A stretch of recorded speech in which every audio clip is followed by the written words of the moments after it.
ഇനി കളിപ്പാട്ടങ്ങൾ. അത്രമേൽ പ്രിയപ്പെട്ടതുകൊണ്ടായിരിക്കണം ആ കണക്കുകളെ പ്രത്യേക വരക്കുള്ളിലാക്കിയിട്ടുണ്ട്. 4 പേർക്കായാണ് അവ വീതിച്ചു നൽകേണ്ടത്.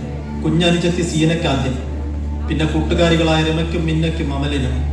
ഇനിയുള്ളത് ഉടുപ്പുകളാണ്. അവയെല്ലാം എളാപ്പയുടെ മക്കൾ എടുത്തോട്ടെ. മിച്ചമുണ്ടെങ്കിൽ പാവങ്ങൾക്ക് കൊടുത്തോളും. ബാക്കിയുള്ളതെന്റെ ചെരുപ്പുകളാണ്. എന്റേത് മാത്രമാകുമെന്ന് കിനാവ് കണ്ട എന്റെ മണ്ണിനെ ചുംബിച്ചു നടന്ന പാദരക്ഷകൾ എല്ലാം എടുത്ത് കഴുകി വൃത്തിയാക്കണം.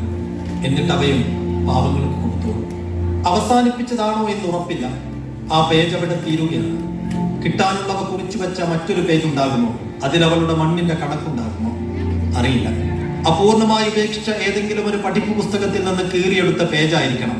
എഴുതി തീർന്ന മാത്രയിൽ, അല്ലെങ്കിൽ കുഞ്ഞു ബാഗിലെ പ്രിയപ്പെട്ട അറയിൽ മടക്കി വെച്ചുറങ്ങാൻ കിടന്ന ആ രാവിൽ മൈലാഞ്ചി ചോപ്പണിഞ്ഞ ഒരു തീകോളം ഹയയുടെ കുഞ്ഞു വീടിനെയും വിഴുങ്ങിക്കാണുമോ? അറിയില്ല.